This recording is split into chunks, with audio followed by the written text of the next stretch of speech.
we're live. Hey, welcome everybody to another episode of Fan Friction, our second episode. It's great to see everybody. This is the place where Screen Junkies movie fans fight about real movies for fake points. Welcome. And this is where we all cheer for ourselves. And we have a cheering sound now. All right. Woohoo! Let me say welcome to our guest panelist today. First, he's a self-proclaimed physical media hoarder from Ohio. Last week, he checked their facts. Today, he makes up his own. Please welcome back to Fan Friction, Brian Hurst. Thank you. Thank you.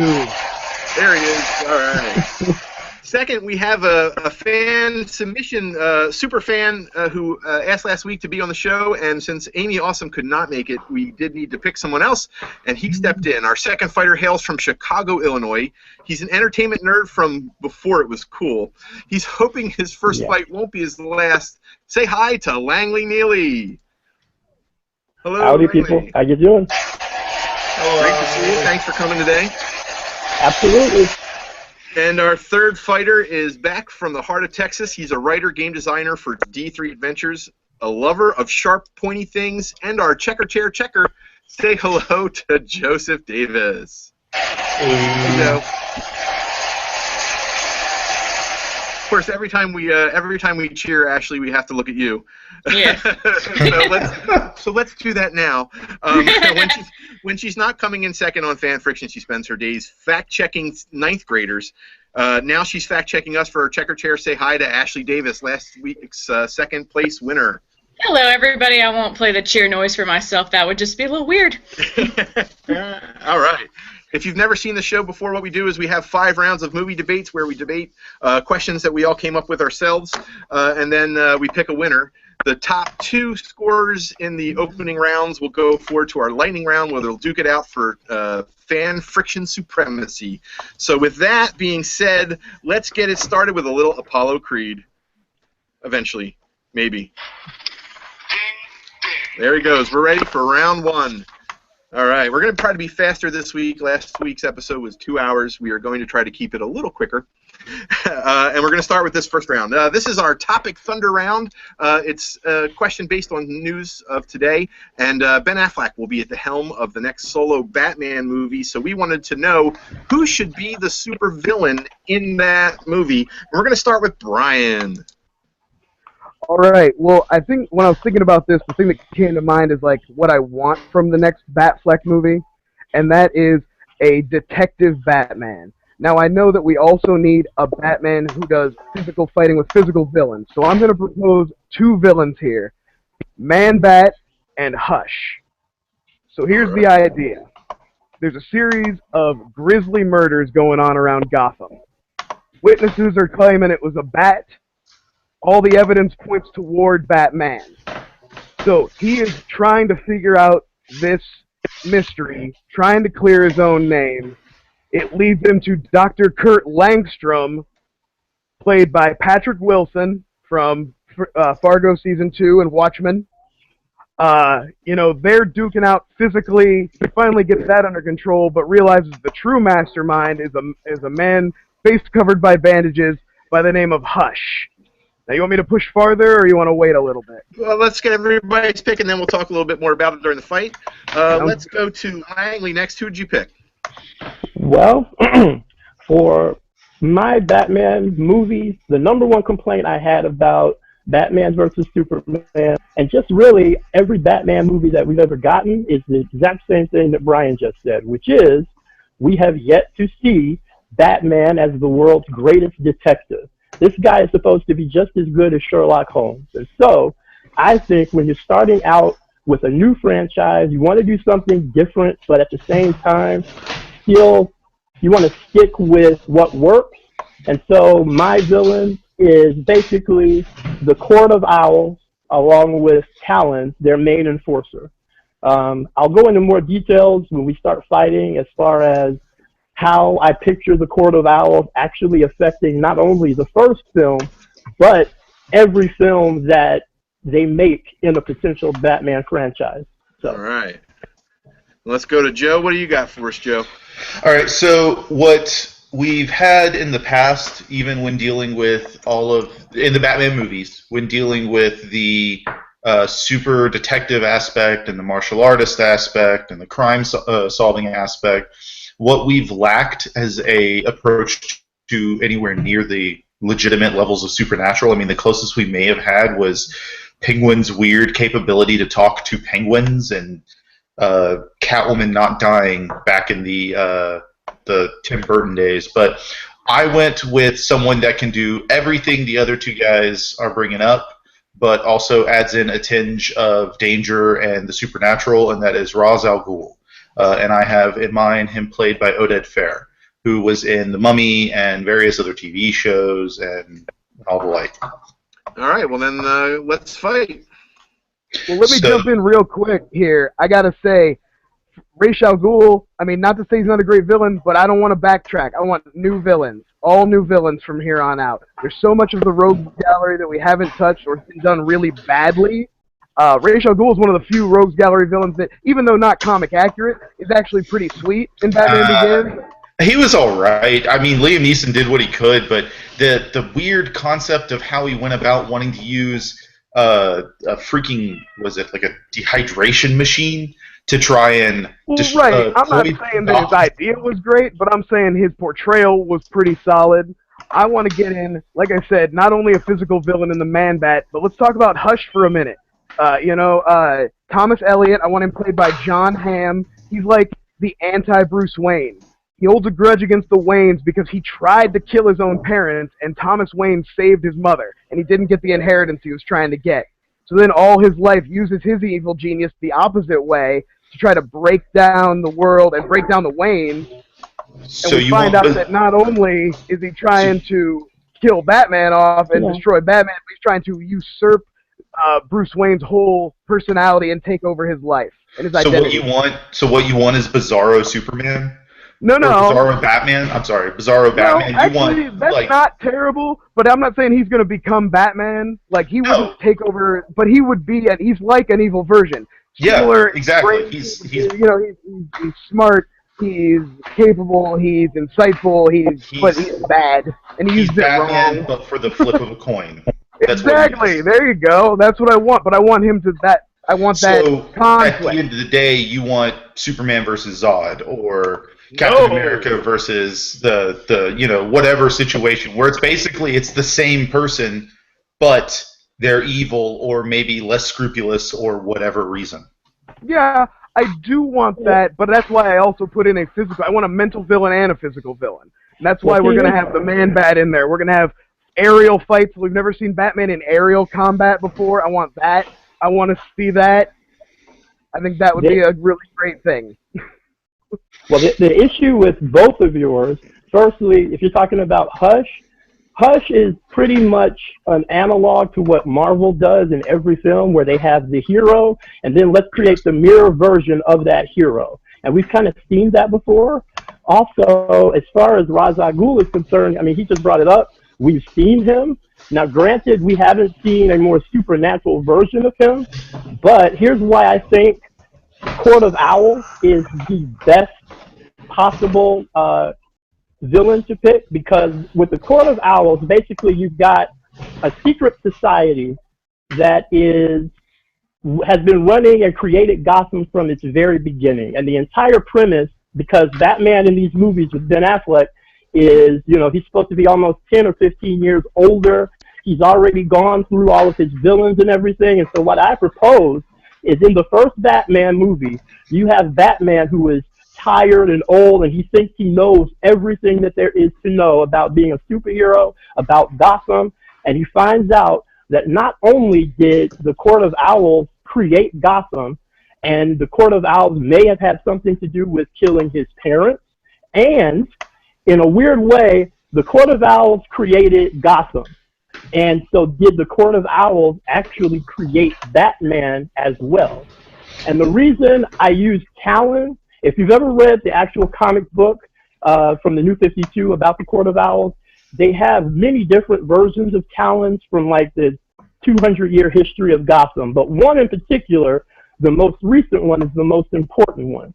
And the reason why I didn't necessarily want to immediately say who I would like to be cast in that role is because the way it works in the story is you don't know who Talon is, and then at the very end, after Batman has finally figured out this complete conspiracy that he never believed in that makes him feel weak and unsure of himself, he finds out that Talon is someone named Lincoln March, who is running for mayor, but actually thinks that he is Bruce Wayne's younger brother. And so we never actually, with the big mystery of that, you never find out whether or not he was telling the truth or if the guy is crazy. And so, just to toy with that, I would actually cast Casey Affleck, Ben Affleck's little brother, to play that role. Also, with the Court of Owls, it offers you the opportunity, like let's say, okay, he finds out about the Court of Owls, and he also finds out that almost every situation where he's taken down villains, like he's taken down the Man-Bat, he's taken down the Riddler, all of these other adventures that we know that he had, what you do is you use the Court of Owls and his memory of those incidents, and you take, and basically you can now do either flashbacks or complete films all on their own that are about his former adventures, and maybe the Court of Owls actually influenced and had something to do with almost every gigantic adventure and success that Batman has had over the years. All right, but here's the problem I have with this Court of Owls thing, because it doesn't, I mean, it's cool, and I can see where the through line for everything is, but there are so many, like, classic Rogues Gallery villains that haven't been done well yet. Like, I haven't seen a good Poison Ivy. I haven't seen a good Mr. Freeze. Man-Bat. And that's why I haven't seen any of those. I want to see some of those before we get into a really complicated plot with all new villains, even Black Mask. If you want to set up a new crime syndicate, why don't we use Black Mask? But that's just it. This is your backdoor way into giving you a framework for not only bringing up old villains that we know of, but in a new context, but it gives you an opportunity to retell those stories. So in the first film, dealing with the Batman villains all separately and working on their own, I don't like the idea that they were by some shadow corporation. No, not I don't want that. Not that necessarily. Takes the balls out of all my villains. No, that's the whole thing. They're not under the control of the Court of Owls, because the way the Court of Owls works, it's not so much, haha, we're this shadowy organization, we control everything. But subtle manipulation. Yes, exactly. Subtle manipulation, as well as Batman. Again, though, that just defangs all my villains. They're not on their own. They're not doing it for their own crazy anymore. Yes, they are. That just takes away all their passion for me. I'll give you an example. Like, let's say, for instance, in the new Suicide Squad movie, right? Let's say, and this is me completely spitballing it, right? You've got Joker, whether he's the main villain of that or not, who knows? But Joker is out of prison or wherever he is. Now, let's say, for instance, that the last time Batman put him in prison, let's say that him getting out of prison, instead of it being a situation in which the Joker just managed to figure it out, what you do is you layer in, like, over the course maybe of 3 films, this underlying current that basically everything that Batman has done, everything that we know about Batman, is undermined by the idea that someone else was quicker than him and also has been watching him the entire time. And they've manipulated each of these villains, not by bossing them around or anything like that, but they've actually manipulated them. Like, for instance, with Joker, his release actually came about through political maneuvering that on its face looked like regular corruption, the regular corruption that Gotham always has. Basically, you use the Court of Owls as a framework to take everything that we know about Batman and flip it on its ear. And at the same time, but that's the thing, we don't know anything about this Batman yet. We don't have enough built into this new Batman, Ben Affleck's Batman. We don't have any history with him. So then you're already, it sounds like something that should come after a series of movies, not before it. This is how you get that history. Let me ask a question to Joe here, because we haven't heard a lot from you really in this round. So how will this Ra's al Ghul be incorporated into a solo Batman film now? The idea that I had for it was that he, since after Dawn of Justice, or BVS, or whatever you want to call it this week, the Batman is working not necessarily directly, but at least like side kind of at the same time as Wonder Woman, to build what we will eventually know as the Justice League. So in doing so, he's probably branching out a lot more than he would just in Gotham and a metropolis, which is apparently only 20 miles away. And he's discovering some links to ancient prophecies and things like that, because as he's discovered Wonder Woman and Aquaman, Flash, and Cyborg, he's also come across ancient stuff in like Portents of Evil and things like that. And what happens is he comes across the legend of Ra's al Ghul, and as he does, of course, Ra's al Ghul discovers that he's being discovered, and it becomes this huge cat and mouse game. I believe Brian referred to Batman as almost like Sherlock Holmes, and this would be like his Moriarty. As where Joker is one of his consummate villains, where it's more chaos, more destructive, Ra's al Ghul is almost like an intellectual equal. And it's not even that they're from a similar background or similar heritage. He's not Negaduck to his Darkwing Duck. He's just an intellectual with skill to match, because he's a swordsman and a martial artist who's been training for hundreds of years, and he probably taught some ancient warriors that we've heard of. It's like the teacher to dictators and the teacher to But now I have to warlords. throw your analog argument back at you. You're saying you're going to put up the opposite of Batman against Batman, and that's what you're telling me wasn't going to work with Hush. Whereas But when I was talking about Hush, because Hush's argument concept is the fact that he is basically the same person doing the opposite thing. And that was my major concern, is you have Superman and Bizarro Superman, which are basically, they have a lot of the same powers, they just wear a slightly different suit. And they come from a very different, or very same background, they just wear a slightly different suit. They look the same. The idea isn't even to like build Hush up as a major villain. The idea is to give Bruce Wayne a mystery to solve, and that's the service that Hush is going to give us. Like, it's not like I'm not interested in how far Hush goes on beyond this one movie, or if he becomes some kind of antithesis to Batman. I just want to give Batman a good mystery to solve. So give me your closing thoughts, and starting with you, Brian, on how we your parting shot here. On how? I'm sorry. What was that? My parting shot. Let's do our closing arguments here on how Hush will be different from the other two. Well, like I said, I really just want to build a movie that not only shows Batman with physical challenges and also new action sequences. Like I said, I want to focus on a lot of cool aerial battles with Man-Bat. And then once the physical challenge is kind of out of the way, I also want to give him something to do and show that he's a great detective, give him a mystery to solve. As far as the other guys' arguments, there's nothing wrong with them. Ra's al Ghul is a great villain, that's why they did him. And like I said, Court of Owls sounds cool, but it sounds like something I'd like to see tying up once I've already seen some classic Rogues Gallery villains. I want to see some good renditions of things we haven't got yet before we jump into a whole new pool. All right. Langley, how about you? Okay, well, what's funny is, to counter the whole thing about Hush, in the comic books, Hush essentially did the exact same thing, where you got to see him manipulate and use these other villains, these cast of characters, but nonetheless, in mind, the whole idea with using the Court of Owls isn't it's a villain, and it's a strong villain, but it gives you a framework, because we have not seen the history of this Batman, and in using the Court of Owls, in using this device in which Bruce Wayne basically has to go back and look at everything that he's accomplished with all of these different villains, and you could use that for multiple films. And like, I give you like one question. They keep talking about they want to do the Under the Red Hood, right? Now imagine how it would affect Batman if he discovers that not only is Jason Todd alive, but the Court of Owls had something to do with bringing him back to life.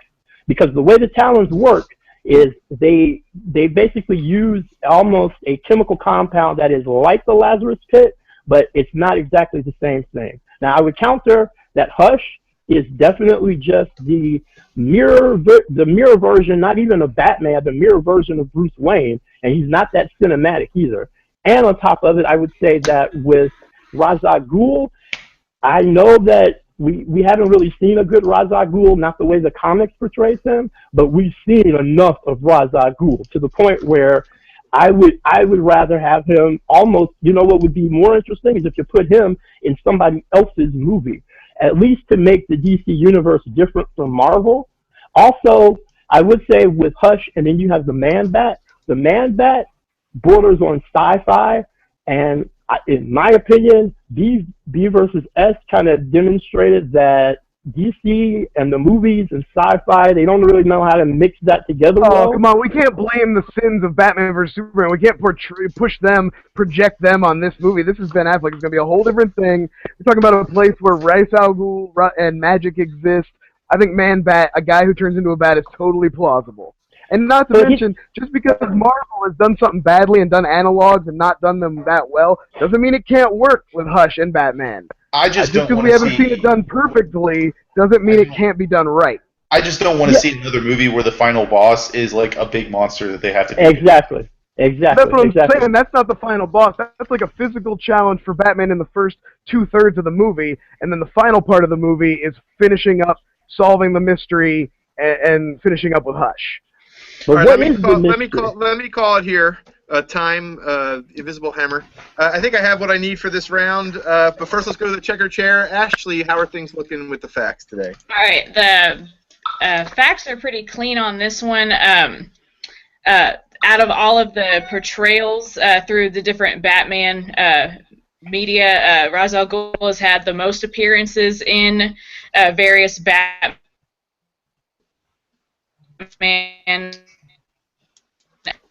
where Man-Bat us along with the Court of Owls. So there's been a lot of speculation online and a lot of posturing on like who other fans want to see be the next villain. So if you need me to read those, I can. But if you want me to hold that, I can as well. Yeah, you can throw out a couple tweets real quick. Who would other people want to see? Well, let me go to the hashtag. My computer is being slow. And Langley, by the way, in case you didn't know it, your video is not showing. At all? No, we can hear you just fine, but we can't see you, bud. All right, okay. So other than different suggestions for actors for Ra's al Ghul, someone has Morgan Robinson suggests the Dark Riddler, and I think that's the only fan suggestion that I can see in our hashtag right now for. Yeah, that's probably a good time to mention that our hashtag is This Is Tough. Tough the is pick of Man-Bat. So if you'd like to watch along or tweet to us, we are monitoring the hashtag This Is Tough. People are loving Joe's Darkwing Duck reference. But yeah, other than the ones suggested, the Dark Riddler is the only one I'm seeing in our hashtag of a new suggestion, and there's a lot of love online for on various other articles from like Flickering Myth, and we got this covered for Hush and the Court of Owls to be the new villain in the movie. All right. Well, this is our first round, and it is we are getting pretty tough right out of the gate here. When I'm looking at the notes, the problem I have with yours, Langley, is that I feel like yours is so overly complex that it doesn't necessarily fit into the universe that they're trying to establish, and that they would need so many more Batman films just to tell the full story that you want to get across. With Brian, with yours as well, I think the problem that you're running into, and Joe sort of touched in on this too, is you want to have this dynamic, the Bizarro dynamic for Hush and Batman, or excuse me, Man-Bat and Batman, and then also have the detective story with Hush. And I think Joe's argument, and Joe is going to get the point here, Joe's argument where it's one villain, it's a detective story, it's the whole movie is back and forth between them, and the thing that I really liked that Joe did was he also said it's tied into our BVS storyline. Not that that's a great storyline, but he did tie it into the universe, and he tried to make a story that would still fit in that group. So I'm going to give Joe the point for round one. Woo! You want me to check the poll real quick? Yeah, what was the poll? All right, so the poll, 57% out of, we had a few votes for Man, Bat, and Hush, so that they won the poll. 29% for Talon and the Court of Owls, and 14% for Ra's al Ghul. So definitely. I did hear the argument. You know, we've seen Ra's al Ghul before, but I didn't hear enough on it until the end. You guys started kind of mentioning it, but really, that's the only argument you guys had for Ra's al Ghul, was that we've seen him before. And I think that Joe made a better argument for why he won. And then, fun fact I forgot to mention earlier, Joe had suggested Oded Fair to play the role. He actually plays him as a voice in Young Justice, so I thought that was interesting. He also plays Dr. Fate in Justice League Unlimited. Oh, very nice. So, Langley, are you back with us? Yeah, I'm here. Is this you still can't see me? Yeah, but now at least we have a picture of you, so every time you talk, we see the photo of you, which for now we'll do, since we'll spend 4 hours trying to figure out how the internet works. Yeah. So you for now, you guys, we you can hear me, though. Oh, yes. Okay. Yeah, we can hear you. All right, so let's move on to round 2. All right, this is our superhero movie round where we talk everything Marvel and DC. We kind of already did, but we have one more. Recently, about a year ago, Marvel rebooted Thor in the comic books by gender-swapping Thor and making it a female character. So we asked the question, we would like you to recast a hero or villain from the Marvel Cinematic Universe by gender-swapping them, and then tell us why that one's better. So for this round, we're going to start with Langley. Who'd you pick? Okay, well, I picked Loki. But my Loki, because I know that I'm not the only one that picked Loki, is going to be played by Eva Green. And here's my pitch for how, like, as far as gender swapping the roles, you know, since the Marvel Cinematic Universe is so big, and the idea of rebooting the entire thing, or like trying to reboot, you know, and recast every character is so daunting. One of the things you have at your disposal coming up is with Thor Ragnarok. Like, Ragnarok is supposed to be the end of all things, and with that particular story, Asgard and the gods like Thor and Loki get renewed. So my pitch is, imagine if you have Loki, whatever his last movie is, at the end of his run, sacrifices himself, trying to redeem himself to his brother and his people. So now what happens is he gets reborn, but he's reborn as a young female. And here's the other twist to it. It's not just making Loki a female, which we've seen in the comic books, like in A-Force, but you also tie in a comic book that was called Loki, Agent of Asgard, where essentially what you have is a supernatural spy film with a female Loki, where basically Loki is trying to earn back trust with Asgard and trying to fix the evil reputation that she has. And in order to do that, she goes out on assignments basically for the All-Mother, or in the Marvel Cinematic Universe, it could be Odin. But basically the idea is you now create an anti-hero out of Loki and make her a young female. So I'll go into more later. Let's go. Let's go to Brian and hear who you picked. All right, so I'm going to pick Hawkeye. I think Hawkeye is primed for a gender swap. And cast, I am going with Jennifer Lawrence. Now, stay with me because we're going to get wild here. So, I think in Infinity War, they're going to full-on pull the trigger on what Joss Whedon started, and they're going to kill Hawkeye. He's going to go. But that's okay, because in the chaos of the Infinity War and Thanos' Infinity Gem, there's going to be a couple things we need to focus on. The gems of time, space, and reality. Things are going to get bent and moved and switched, and what's going to happen? Katniss Everdeen is going to get displaced from her own reality and find herself in the MCU. She's alone. She's got nothing. She's got nothing but her skills to protect her, and as she's out there defending herself, living her life, she gets the attention of S.H.I.E.L.D. and specifically Black Widow. She gets brought in. She gets her full-on S.H.I.E.L.D. training, and then we get the follow-up, which is Katniss and Black Widow in a female spy movie. See, real spies, don't give Loki the movie that Black Widow should have. Give Black Widow and Katniss their own spy thriller, two bad bitches on the run. Let's do it.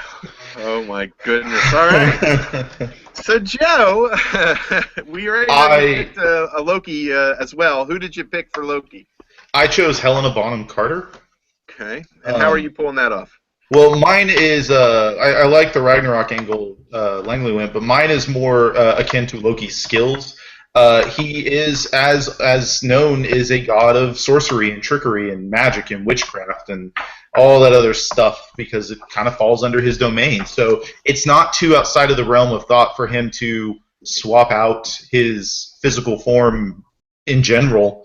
And if he's on the run from Asgard and Earth and any of the myriad other realms, he's probably also pissed off Thanos because I still stand that by the end of the Avengers movie, Loki lost on purpose. He was trying to get away from Thanos, and that was his only way to do it. And he's probably on the run from all of them, and he could, quite frankly, that way swap out his physical form, hide more easily, even hide out on Earth. So there's that. The reason I chose Helena Bonham Carter is she always seems to play kind of a weird, unstable character in a lot of the movies that she's in. It's just kind of that weird, creepy vibe. And while Tom Hiddleston's been really good as Loki, compared to what I'm accustomed to in the comics and other iterations of him, he's always been really weird and out there and unstable. And Tom Hiddleston's Loki, while mildly unstable, is more like the spoiled kid who has fits every once in a while, but otherwise is cool, calm, collected, and smooth. All right, go ahead, guys, fight. Well, I got to give you both negative points for creativity. You picked the same thing. Yeah, well, you know why? That's terrible. No way. Joe's just doing. We've already seen Loki do this. Loki's just gonna wear the mask. It's not really changing the character at all. It's like when he hit out as Odin. He's still Loki under there. So we got Bellatrix Lestrange. We're pretending to be Tom Hiddleston, and that does nothing for me. Well, see, I would agree. I agree on that point as far as casting Helena Bonham Carter because essentially she is Tom Hiddleston. The only difference is she's got a vagina. But at the same time, though, I would argue that your Katniss Everdeen as Hawkeye, it would have been that much sweeter maybe if you had said that she is the Kate Bishop version of Hawkeye, which is already in the comics, but now you're taking a character that most people mildly like, and you're going to put an actress that pretty much everybody is either getting sick of or at the very least is kind of tired of her in every single movie every year, and on top of it, you're going to give her a bow and arrow. Fans some closure, though. We're going to give them some closure to their disappointing series. See, Brian, now they won't have to be disappointed. They get their character back. They get them back and have a whole new movie. But why do we want that character? Let me hear what Joe has to say real quick. Your argument, though, is that you're trying to cast Katniss Everdeen as Hawkeye. So you're not gender swapping the character, you're introducing a new character that's taking on the role of an existing character that's dead or whatever. But that's what Kate Bishop would have been also. That's what Kate Bishop is. I'm not arguing that point.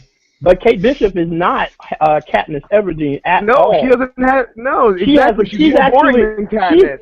She doesn't have the fans and the baggage that Katniss brings.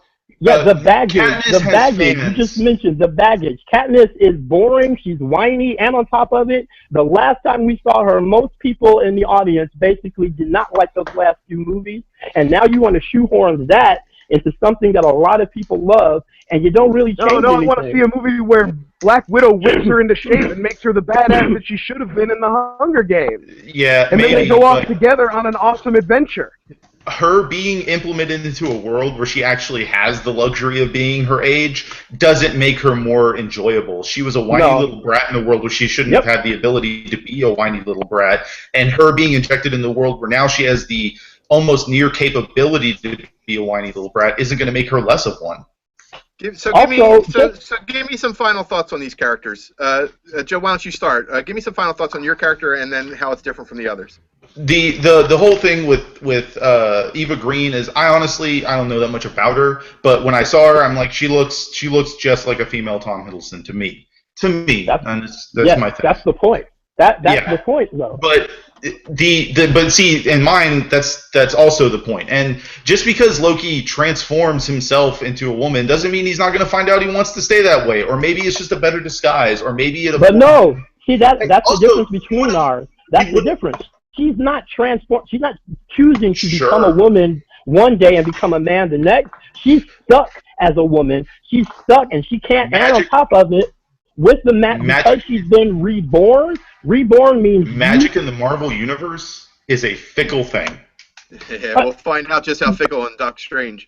Exactly. It works perfectly because you already have dealt with magic. But on top of it, the entire idea is she is trying to reassess and put together her identity because she is reborn, she is new and young, and on top of it, she has to earn her way into, as far as Asgard accepting Loki again. So there is no going back and forth between I can be a guy or a woman. She's stuck as a woman, and she has to figure out how to live her life, but at the same time has to fight her nature, which is to be duplicitous, to lie, and to cheat. And she's trying to play against that. And when I say a spy movie, I don't mean like an actual Jason Bourne spy movie. I mean, basically, since you, like you said, you're talking about magic. So in essence, you're using her magical abilities that Loki has, but also the power of manipulation to manipulate different characters and villains in the Marvel Cinematic Universe. And in a way, you have your own anti-hero film that you can go any direction you want with the character. All right, let me get Brian's final thoughts here. Brian, tell me one more time about your Katniss idea. Well, and I get it. Loki is a safe choice. That's why both of you guys picked him. They've been a female in the comics. Yeah, there's a female version of Hawkeye too. I know, but I want to get the cinematic universe is getting weird. Doctor Strange is going to be weird. So Infinity War could go all over the place. I guarantee somebody's going to die and they're going to use the Infinity Gems to bring them back. That's just going to happen. But I'm saying we can open it up. We want to cross universes. Marvel did it the best. Let's give them a chance to show us they can do it. Yeah, it sounds like a crazy idea, but that's what they do. They do crazy ideas at Marvel. They make Ant-Man. They make Guardians of the Galaxy. They can make a spy movie where Katniss and Black Widow go out and hunt supervillains for S.H.I.E.L.D. I'm into that. Time. All right. That is our quickest round ever. 9 minutes. Yes. Yeah. Shaving off the minutes. All right.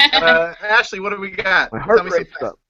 All right. So looking up on Brian's argument, Katniss and the Hunger Games are owned by Lionsgate, so I'm not sure how they would be able to get the character there, but that's just, basic facts. Politicking. They'll do they it. get some politics, and they'd have to do some negotiating. BuzzFeed had an article from a couple of years ago where they suggested some gender swaps of the characters. If you'd like me to read off all characters in the fight are listed. So they had Jennifer Lawrence as playing Thor. Let's see. For Hawkeye, they suggested Shailene Woodley. And for Loki, they suggested Kristen Stewart. So obviously the people writing this article, questionable veracity on that article, but I just thought that was, I thought it was interesting. If you want to go check it out, BuzzFeed has that. They have mock-up pictures of the actors if you'd like to go see that, and they have other MCU characters there as well. What's Twitter saying? Let's look at Twitter. They had some people had some different suggestions. Let me just pull that tab up. Let me refresh. Janine just dropped that photo from BuzzFeed, I believe, on Twitter of all of the. Let's see. Raul Rodriguez suggests that Gwendolyn Christie play the new Thor. Janine LC suggested Emily Blunt as Tony Stark. Oh, that's an interesting one. I could see that. Travis, she'd look good with a beard. The Fifth Turtle suggests that we not reduce Black Widow to Katniss' babysitter/teacher. She deserves her own movie. Oh, that's true. Damn straight. Andrew Schick asks if didn't they already gender swap Loki in the as Lady Sith? Wow, that's just a glamour. Gender bend Justin Hammer from the MCU as Helen Mirren, as suggested by Nolan Dean. I would totally watch that. Hamza Juzer suggests Charlize Theron should play Nick Fury's replacement after Infinity War. And Travis Maria the Hill Turtle. shine. Katniss already a female Hawkeye sounds redundant. Katniss in the MCU is PETA coming also suggests Raoul. So yeah, lots of comments on that round. Well, that was definitely a fun one. I gotta say, Brian, you are probably our Nick Monday with that. Yeah. I was gonna say you Monday Yeah, this. I'm ready to get crazy with it. I gotta say, my only problem with if you hadn't chose Katniss, I think I probably would have been more on board. But everybody pretty much said it. She's got her own universe. She's already Not anymore, Hawkeye, but not anymore. Frankly, She doesn't. I don't want to see her whine. I don't want to see her whine her way through another MCU movie. Alright, So I'm full going to say no. disclosure, I don't watch the Hunger Games movies. And while you guys both picked, She is the worst part. I mean, she's a fantastic actress, but that character is just the worst. the character is. So I think what did it for me was when Langley said that Helena Bonham Carter is just Tom Hiddleston with a vagina. I think that really is the line for me that kind of sealed it. Also, I really like how Langley tied it into Ragnarok. It made it feel like this was a character swap that could happen right now, like very soon. And I thought that was a really great pick from Langley. So I am going to choose Langley for round 2. Congratulations. Woo! Awesome. Nicely done. I may be invisible, but my point is not. You know, you're. Brian, do you want to hear the poll results? Oh yeah, what were the poll God, results? no, I don't think I do. I have. All right, no, you do want to hear it. It's pretty much a even, or not even split, but 60-40 split. Sorry, Joe. Nobody wants Helena Bonham Carter as Loki. 60% on Langley's side with Loki played by Eva Green, and 40% with Katniss Everdeen Hawkeye with J. Hey, go big or go home. You know, it's never going to be said that I didn't try. No, it was a good. It was a good try. It's a good try. I could not get on board with you. I'm very sorry. But hey, you were, because everybody was going to make that argument anyway. You're like, why not embrace it? So that is true. All right. Like, I thought you would have used Kate Bishop. That's too boring for me. She's just somebody who decided to become. It's not. I didn't get into it. All right, guys, let's go on to round 3. This is our pitching round. Last week, this took a half an hour. We're going to try to make it shorter. But we got a good one. I hope everybody likes it. We're going to pitch an R-rated version of a G-rated movie, and we are going to start with Joe. Okay, so this was a really difficult round to go through because it's either a combination of Disney movies or movies that probably shouldn't have been G when they came out. So I'm going to go with Star Trek The Motion Picture. All right. Brian, who did you pick? I picked Willy Wonka and the Chocolate Factory. Ooh, nice pick. Interesting. And Langley, who did you go with? I went with an R-rated Beauty and the Beast. All right. Well, Joe, why don't you start us off? Tell us a little bit about the R-rated motion picture. So Star Trek The Motion Picture, when it came out, was visually very superb and was a story that was relatively on par with the series. It just was bigger and grander and not nearly as good. But what we could probably do to make it R-rated, because the way I interpret it is recreating a movie R-rated that was G-rated. So to me, that tells me that we need to kind of keep a lot of the story elements intact. But I think a way to do it, and this has always been my complaint about big sci-fi movies like Star Trek and Star Wars, is they are in space, and the lethality of some of the concepts that they come into in space doesn't really come into play. So there could be a lot of threats with the concepts of like hull breaches and things like that, and a lot of the intensity that comes with space travel, negotiations, the depth of what kind of trouble they could actually get into, because that also never seems to be a real shocker for Star Trek. Because I had heard before somewhere that sometimes intensity and tone can add just as much to an R rating as violence, blood, and sex. And I think there needs to be a level of seriousness on top of it, because Star Trek is a utopian society concept at the end of the day. But these people are often arguing for world peace, world domination, global war, intergalactic war.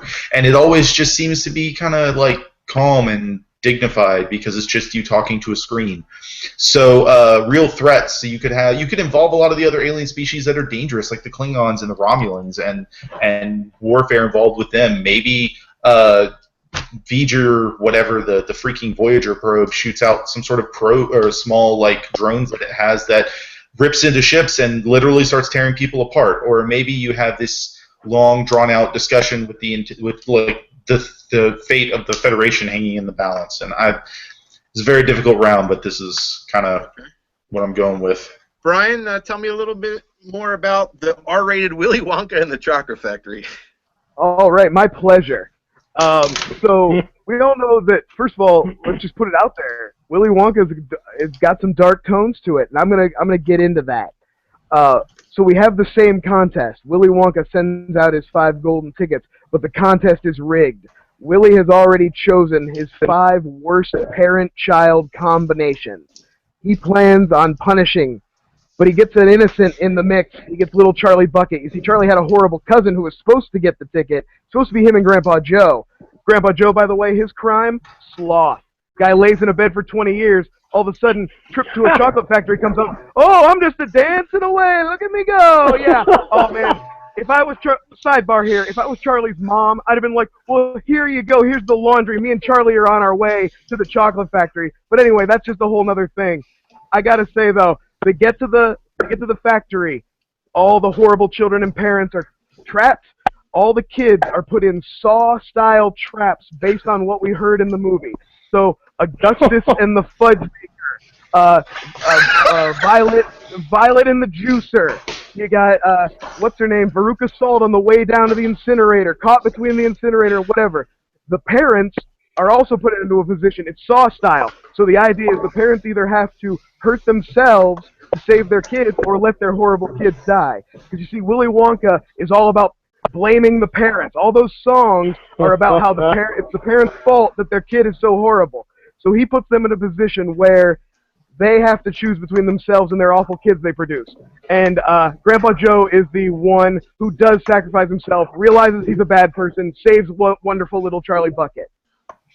So Langley, good luck. Tell us how Beauty and the Beast goes R-rated, and then tell us how it's better than the other guys. Okay, well, here's the deal. Like you said, this is probably one of the most difficult questions here, but just like you said, when you look at G-rated movies, pretty much like you said, there are movies that probably shouldn't have been G-rated, and then there are Disney films. Now, everybody knows that Disney's big thing right now is doing live-action versions of their cartoons. Like, there's a Beauty and the Beast that's coming up. Great. Wonderful. Now, I don't know about you, but when I saw Beauty and the Beast, the underlying difficult thing about that and Shrek, for instance, is this idea that this gigantic creature that looks disgusting is somehow going to make a beautiful woman fall in love with them. And I remember watching the original Beauty and the Beast in the movie theater. And when they were playing, the whole tale as old as time, I actually remember someone actually saying in the theater as they were looking at each other longingly, oh, they better not kiss, because it's creepy. It's just, it's creepy. It's like this gigantic dog-headed man kissing a young girl that he has imprisoned in his castle. Have you seen the internet? Well, so here's my pitch, basically. Well, I don't know if you guys have ever heard of, there was a French-German film that came out a few years ago that was called La Belle et la Bête, which was basically a live-action Beauty and the Beast, but it was a French film that had Léa Seydoux and Vincent Cassel in it. It was a beautiful looking film, but it was still that G-rated thing. My take on it is, you create a mature, and this is why you would have an R rating, because the one thing everybody is squeamish about is sex. And you actually create sex and violence. You actually create a Beauty and the Beast that's honest about what it's portraying. And to get past this idea of basically, how in the world is she falling in love with this hideous beast? You make it so that the type of beast that he is almost like he doesn't look this way, but it almost acts like a succubus, where it's part horror, where basically Belle is being seduced, not on her own volition, but being seduced by him through pheromones or basically through other supernatural means. Essentially, Is this a what I'm talking. live-action film, Langley, or an animated movie? This is live action, and and it's basically you're trying to actually make a scary but also sexually romantic version of what what's the name of that movie? Oh my God, Crimson Peak. What Crimson Peak wanted to be, you make Beauty and the Beast that. And what you do is whether or not their love is unique and genuine, that's not really the question. The question then becomes, is he forcing her to love him, or is she genuinely falling in love with him? And now on the flip side, as far as violence is concerned, you actually get to see the Beast tear into and get violent with like Gaston and all the other characters that are in the village that come to storm the castle because the hideous beast has this girl in the castle. And instead of all of his servants being basically being, oh, it's a candlestick or something cute, no. Instead, that entire castle got cursed. And so now all of his servants are gargoyles that roam around the castle and protect it. And you have a climactic battle scene in which you can go as violent as you want to with gargoyles versus townspeople. But at the central core of it, you still try to keep as much of the sexuality of it as you can, but you definitely want it to be as weird as humanly possible because the concept is weird and freaky, and I wanted to actually own up to it in an R rating. So that's my pick. All right, guys, go ahead and fight. This is really a good one. So, Jack or Brian already kind of made my argument for me. Is you basically want Saw with kids, and R-rated works, but that's a bit much. That might end up being like NC-17 level if you start murdering kids. No, because all the violence will be appropriate with candy. It'll be violent, but it'll be candied violence. So it'll be the original. Candied violence? No. Still horrific, but with candy. You gotta find that balance. And you're telling me that my bet, you got Langley's pitch as bestiality. He said going after Gaston, and I thought the Beast is going to be going after Gaston. You got like 50 Shades of Beast meets I, Frankenstein with gargoyles coming in down off the top. Hey, those movies were both terrible. Let's not bring gargoyles into this. That's a national treasure. So good. Did you remember that I, Frankenstein movie? There were gargoyles in it, and it was awful. Oh, see, I thought you were bringing like Goliath and all that. No, God, they should make a sidebar R-rated gargoyles wins this round. If any one of us would have, if that would have been a G-rated movie, we probably that would have been solid as hell. So basically, you're admitting that you actually watched I, Frankenstein all the way through? Because I wouldn't do that. No. Yeah, I don't think we can trust your judgment if you've seen I, Frankenstein all the way through. You heard my Paul Walker pitch. You didn't know to question my judgment yet. That's not my fault. Yeah. Well, okay, I will say this, Joe, as a lifelong Star Trek fan who loves every bit of Star Trek, even when it's horrible in Star Trek V, and you got Kirk asking, what does God need with a starship? That is a rated R version of Star Trek The Motion Picture. I'm going to sleep thinking about it because that movie in and of itself was boring. Because they did not, it's a beautiful film, but I don't understand what in that you make R-rated. Like, do you make the V'ger probe? Is she naked the entire time, or what? I have to agree with Langley. Like, what do you get out of making it R-rated? What do you add to Star Trek by making it R-rated? How does that change? Look, I started this round basically saying I have no clue what I'm doing with this one, so I was coming in weak for this. Admitting defeat for this round. Violence has been done pretty good in PG-13. Space violence, like people getting sucked out of holes and turned inside out. That's been fairly well done in PG-13 movies like Gravity and The Martian. And see, that's the problem with the question. Let me ask Joe a question then. Joe, I'm not saying you lost this round, but I lost this round. If you're going to pick one of the other two movies to go see, which movie do you go see? See, it's hard because I like the concept of Langley's, but I would feel very uncomfortable telling my friends I went to see that movie. And at the same time, I've already seen Brian's, so honestly, if I was going to see one, I'd probably go see Langley's. But I would not tell my friends I went to see Langley's because as it's you're almost bringing up the concept of near bestiality, and Twilight pulled that off incredibly poorly. And I mean, it pulled a lot off incredibly poorly, but I mean, that was there. So let's get some final arguments between Joe and Langley here about your movies. Okay. I would say about the Willy Wonka pitch. I guess I'm out? No. No, I'm pretty sure he meant Brian and Langley. Yeah, no, Brian and Langley, not Joe and Langley. Did I say Joe? I'm sorry. You did. It's cool. Okay, with Willy Wonka, just from hearing it, unfortunately, between the Tim Burton movie and the fact that Johnny Depp based his performance off of Michael Jackson, like that went to places that just I did not want to go to, and then you add to it Saw, like it almost comes off like a spoof as opposed to a serious R-rated movie, and or even like an SNL sketch where you basically are taking Saw and you're taking Willy Wonka and mashing them together, and so that's. But I don't think there's anything wrong with that. I think if this movie knew exactly what it was, an R-rated version of, like, I'm not saying it has to be taken seriously as an R-rated film. I'm saying this movie could be a Saw, Willy Wonka mashup, and it could be exactly what it is. It could be as weird and crazy and be accepted just for that. You know, I want to delve into this whole idea of Willy Wonka blaming the parents for the kids and them having to decide between their own selfish ways and you know, do I drink fizzy lifting drink and hurl myself into a fan, or do I save my daughter from the juicer? How am I gonna decide? Do I take the blame onto myself for what I've done to my kid? Yeah, I want to see that played out. And also, sidebar again, I've never seen the Tim Burton one, nor will I ever watch it. That doesn't exist to me. Gene Wilder for life.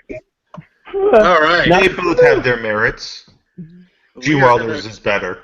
We are going to call this one now because I think I know where I want to go with it. But first, let's check in with Ashley. How do you fact check this round?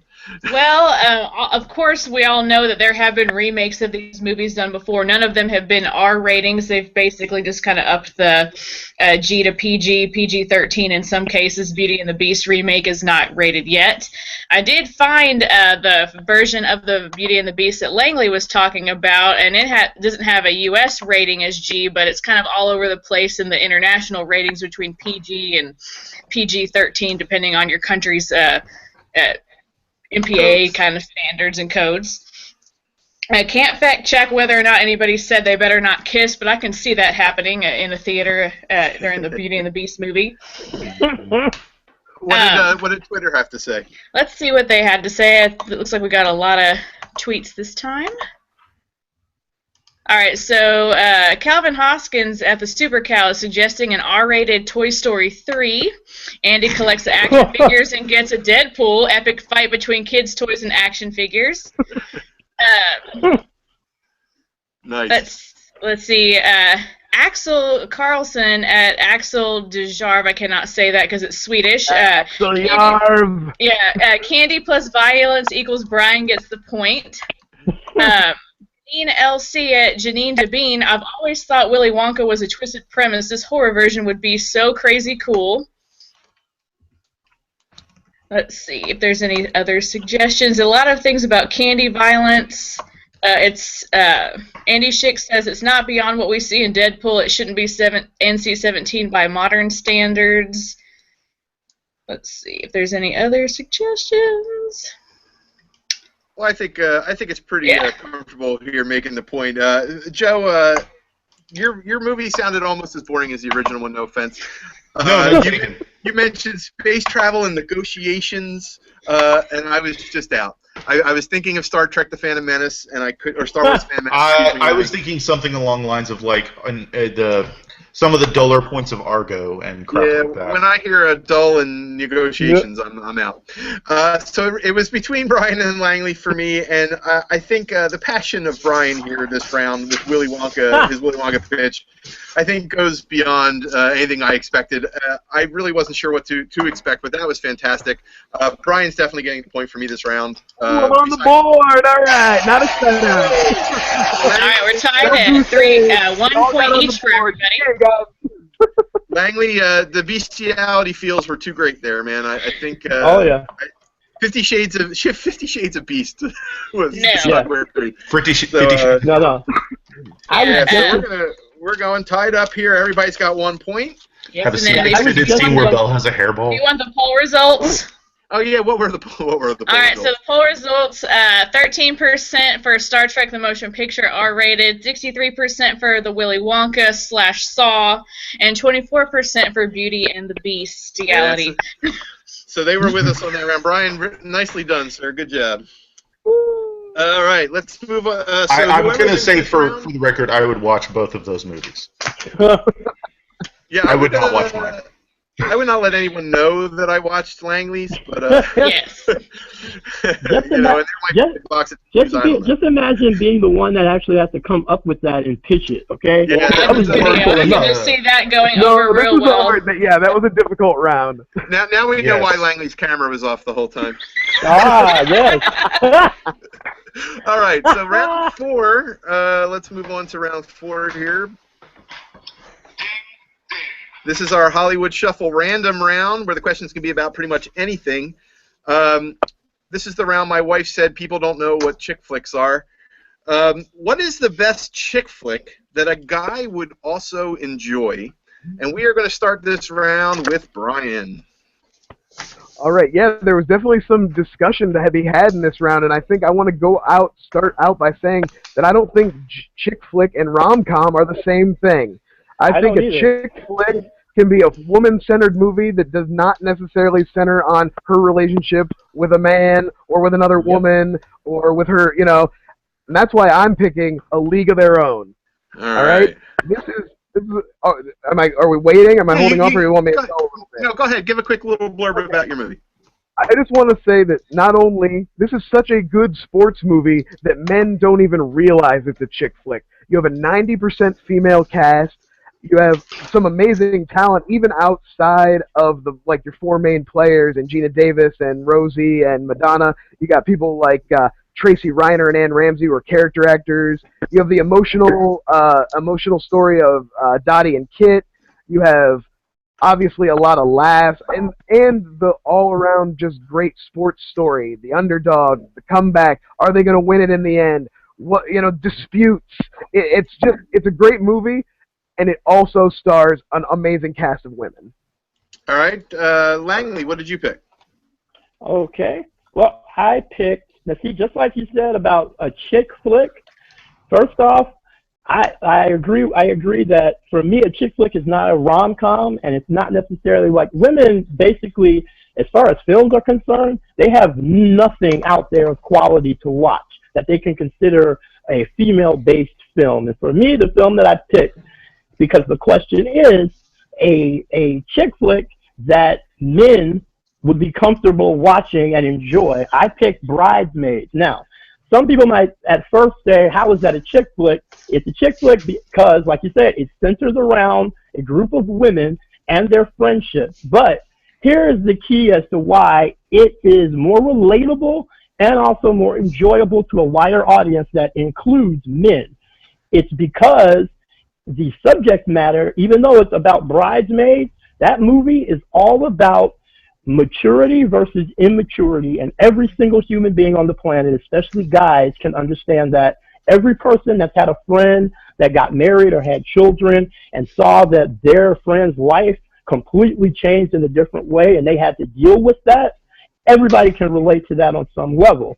Now, besides the fact that the movie is just freaking funny, which I think is another element that makes it relatable, but like I said, I picked Bridesmaids because it's female-centered and oriented, but at the same time, it's highly relatable to men and women of different ages and of different tastes. So I'll leave it at that and then go into the argument later. Thank you. And then let's get Joe. What was your pick? My pick was Steel Magnolias, and it's a story involving family over a period of about 5 years or so, involving a mother and her daughter and their close friends in a small town in Louisiana, et cetera, et cetera. The performances given by Dolly Parton and Julia, I'm so bad with names. Roberts. Yes. Julia Roberts, thank you. And just the rest of them, all of them in that movie is fantastic. The reason I think it relates is because in this day and age, especially in this day and age, we have this almost nearly epidemic level of guys starting to realize that we can't, like, society has been keeping us from openly sharing our feelings. And while this movie, I think, is very much the indicative of the concept of the chick flick, which to me, a chick flick, while you brought up A League of Their Own, has the emotional aspect between Kit and her sister and everything else. But that's kind of secondary to the situational aspects of what's going on. It's the primary focus of that story is it's the women's baseball league, and that was such a big deal historically, and et cetera, et cetera. But the emotional aspects take a secondary step. As we're in Steel Magnolias, the emotional relationships between all the women in this movie is the primary focus. But even though it's about women and the issues that they have, it still is relatable because I don't want to spoil anything. Has everyone here seen this movie? Oh, spoil away. I'm never going to see spoil away. That's fair. Julia Roberts dies in the movie. She's diabetic. Sally Field, who is her mother, the story starts on her wedding day and ends with her after she's died. It starts with Julia Roberts getting married. They have a kid. Her and her husband have a kid against the doctor's suggestion because she's diabetic. And I don't know enough about diabetes to tell if this is a real thing, but from what I am to understand, that it is a very real threat. That they say people with certain types of diabetes probably shouldn't have kids because it's a risk for them. Well, she has a kid, and then about a year later she passes away. And towards the end of the movie, you have this severe breakdown where Sally Field just has this mental breakdown, this emotional breakdown about, like, we shouldn't have to bury our daughters. And it's a very similar feeling that I think men could go through, like, we shouldn't have to bury our children, but we as men can't really give that feeling out. Like, we have to remain stoic and subtle, and we have to be, yes, it's sad, but we move on type mentality. So that's there. Okay. Guys, now segue. All right, I would say as far as as far as Steel Magnolias is concerned, Steel Magnolias is essentially the prototypical chick flick that is completely melodramatic and all about trying to wring out every bit of emotion from its audience. And it's a great film, and it's a great play that it's based off of, but I think what you're talking about is trying to get men to open up about their feelings and be okay at crying. In a weird way, watching that movie does the opposite because it makes you uncomfortable to cry. And on top of it, just on its face value, it's the stereotypical film that men will go to when they talk about a chick flick and about how they do not want to watch that whatsoever. It's a great movie. Yeah, and on its face value, it's just a bummer, man. Like, woman, otherwise, it's emotionally draining. I wouldn't want to watch that movie, period. It doesn't have to do with who it appeals to. I just can't get into that, you know. Can I speak real quick to Joe's point about mine being more about the baseball? That is what makes it even more a chick flick to me, because we're talking about a historical moment in the history of women. This is something that went on because they got a chance to do something they never would have done before. It was a point of pride for the nation during the war. gave them something, and that's so. Aside from being like, oh, women, this is like their things are emotions, so that's what we're gonna make movies about. But see, I would completely agree that it was a big deal. Something. I would completely agree that it's a big deal, except for the fact that it wasn't. If they had focused on something, an aspect, like if they had used that story for like women's suffrage and had it involved instead of the baseball aspect, have it involved in like the Voting Rights Act and stuff like that. Yeah, but I think it's an important story that can be told, and it can be something for women to enjoy that's not just a romance or a drama. Well, see, that's the thing about A League of Their Own. And for us to enjoy, by the way. Men, too. Let me hear that. Go ahead. The thing with A League of Their Own, once again, on its face, you go, hey, it's a movie. It has all women in it. It celebrates women. It celebrates a historical thing. And on top of it, it's got baseball. All guys love that. As a guy who can't stand baseball and doesn't like sports, I can tell you right away that, yes, there's a large majority of guys who are into watching a movie about baseball. But I would say I would counter the idea that it's relatable for men because not all men love baseball. Whereas in I don't think all men love baseball, but most men like good sports movies, whether they're about baseball or politics. No, they don't.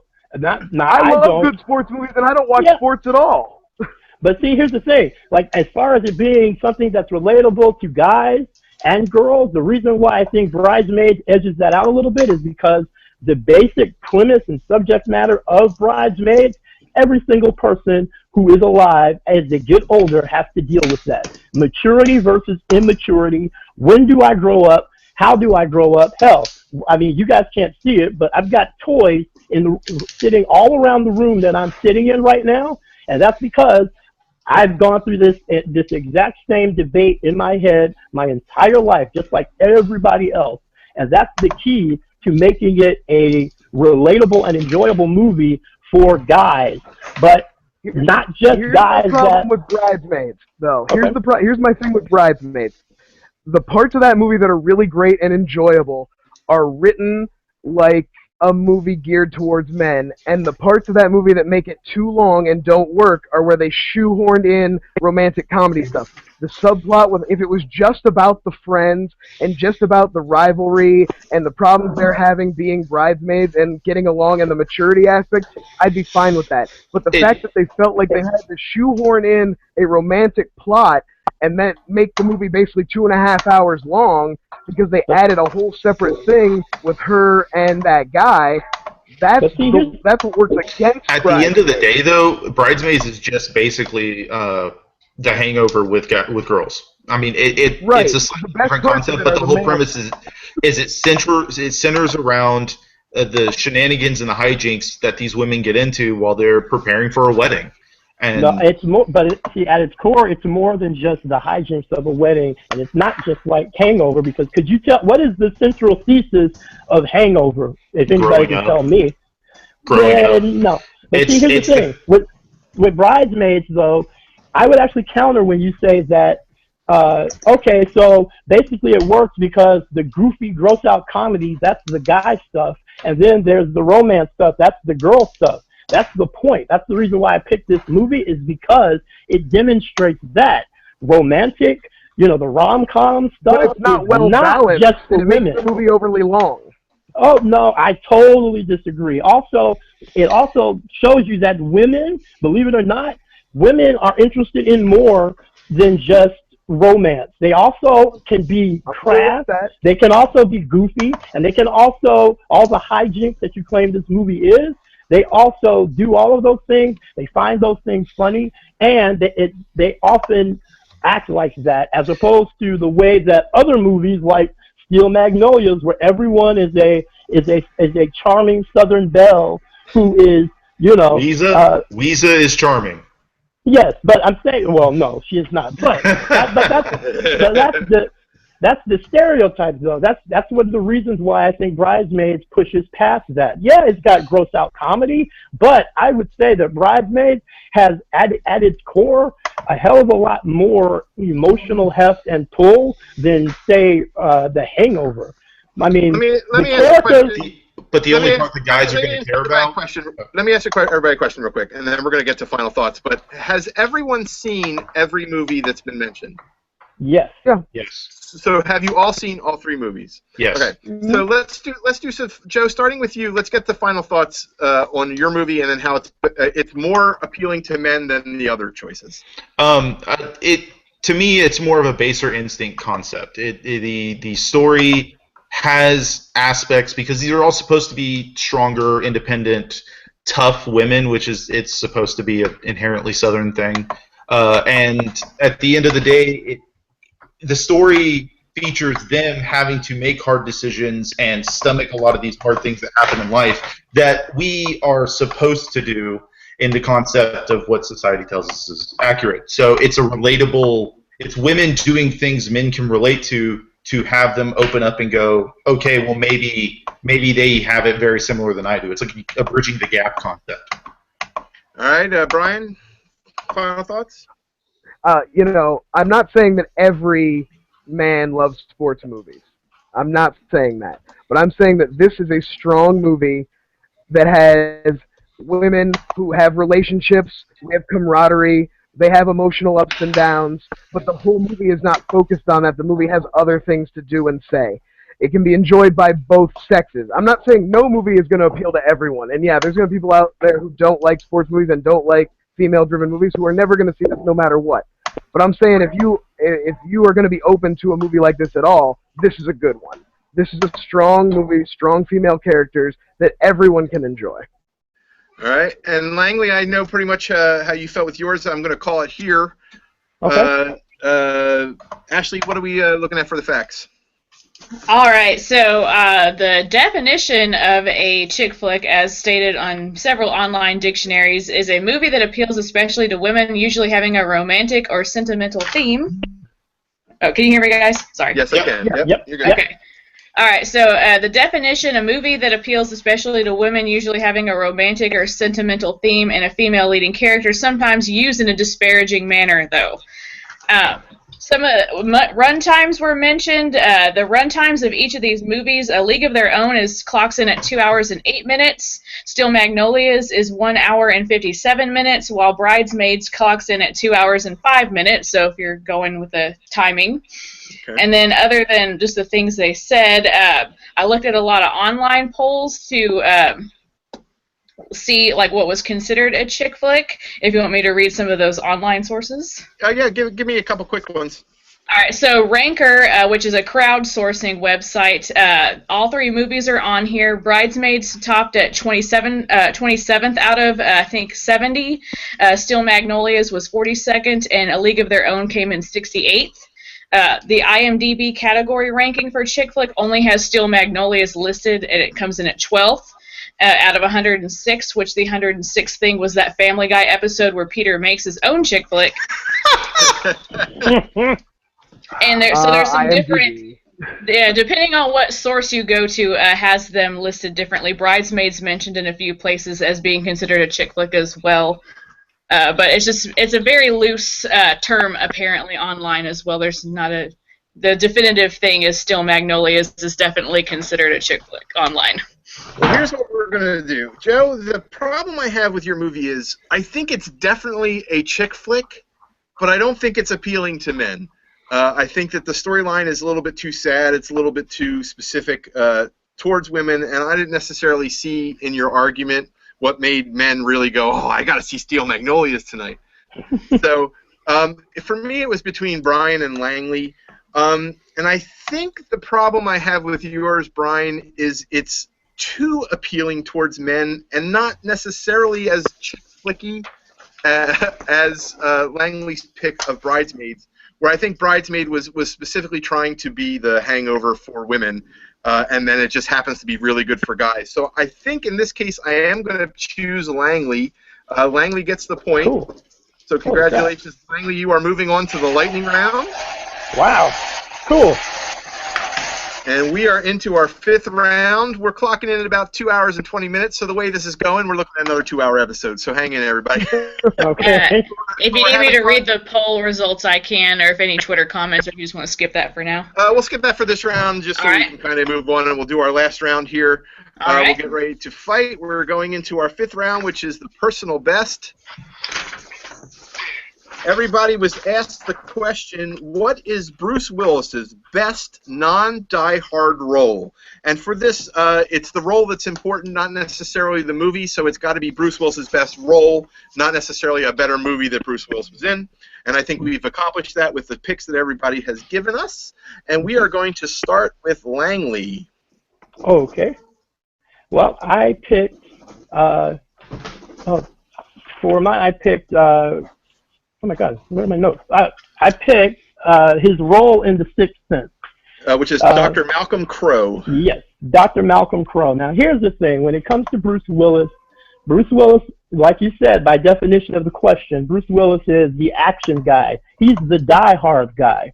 And I think his best role outside of Die Hard is a role that he had never done before up until that point. It's completely... His performance is subtle, which is something that Bruce Willis was not known for doing up until The Sixth Sense. And his role is subtle for a lot of reasons, one of which I won't go into, even though it's a major spoiler, but I'm still not going to give it away just yet. But for instance, Haley Joel Osment got an Oscar nomination for that movie. Bruce Willis did not. But both of those two characters, Haley Joel Osment has to play off of someone who is basically us, the audience. And that's exactly what his character of Dr. Crow does. He's trying to help this little boy who sees ghosts, but at the same time, he himself is clueless to the fact that, yes, he is one of those ghosts. And what makes it work? But if you haven't seen the movie by now, where are you living? But what makes it work what makes it so good is the fact that he plays it completely subtle. He's so subtle. He is completely immersed in the role, as opposed to some of his other stuff outside of Die Hard. He's not hamming it up, but at the same time, he's not boring. You believe him, and it makes it that much more impactful when you find out at the end of the movie that he himself, in trying to help this little boy, the boy is actually trying to help him come to terms with the fact that he's dead. I can go into some other arguments later, but basically that's my pick. All right, Joe, tell us who you picked. I chose Corbin Dallas from The Fifth Element, and I see now that I misspelled his name. But yes, Corbin Dallas. You were looking for him having the best role outside of Die Hard, and while this isn't Die Hard, it still fits a similar theme to what he's comfortable acting. So instead of having to having to learn a new style of acting or learn a new character archetype, it's still similar enough. The snarky action hero, which he does fantastically, and the older Bruce Willis gets, the better he gets. In the movie, he is basically ex-military who has settled into an uncomfortable and obviously just crappy life being a taxi driver when a woman from space literally and metaphorically falls into his cab, and because he's had this immediate spark with her, he has to basically cross the galaxy trying to find something to help her save the universe from the devil? I don't know. Ancient evil. From a giant orb in space. With a face, too. Brian, what was your pick? Oh, well, I'm going off the reservation again, and I'm picking something a little lesser known. The character is Ernest Menville from the movie Death Becomes Her. Now, maybe some of our fans aren't familiar with this. This is a Robert Zemeckis movie from the early 90s. Movie. Right? Exactly. A lesser-known classic. But what really drove me to this one was seeing Bruce Willis in a totally different role. Some of us who are a little older remember that this is a guy who got his start in comedy, and when he did Die Hard, that was a shock to people. And part of the thing that made Die Hard so popular was that not only was he doing action movie stuff, but he still brought his humor along with him. And this is a movie that I think really shows not only comedy chops, but also just an incredible range of emotion. Let me just give you a couple that I picked up. I rewatched this because I wanted to make sure that I was thinking straight. So I rewatched this. He starts out the movie in a relationship. He's totally lovelorn for this star. They get together. Then the star has him totally beaten down, so we get to see him as this meek, downtrodden, little worn-out guy. Then we see him as this lustful, aggressive, almost borderline R-word-ish. Let's not get too crazy. And then that's even before he goes full-on Victor Frankenstein and gets to really throw himself up against it and get crazy with his performance. I love the movies you guys picked. I got nothing. The Sixth Sense is amazing. But that is like you said, that is a blank slate for us to put ourselves on. That is it's subtle to the point of being a non-performance. That is Haley Joel Osment's movie. And The Fifth Element is just John McClane in space. It's you said non-Die Hard movie, but this could be Die Hard 2251 or whenever that movie takes place, because that guy is an ancestor of John McClane. All right, guys, fight. Well, as far as him being John McClane's ancestor, I was going to say that the reason that Corbin Dallas works is because he played John McClane before. He's basically a deconstruction of that same kind of hero, put into a future world. So, I mean, I would make that same argument that basically... But what's deconstructed about it? It's John McClane in a future world. I don't see a deconstruction. Well, basically, it's playing again. It's putting him in a sci-fi context. But other than that, I mean, it doesn't. His performance is the same as anything else that he's done.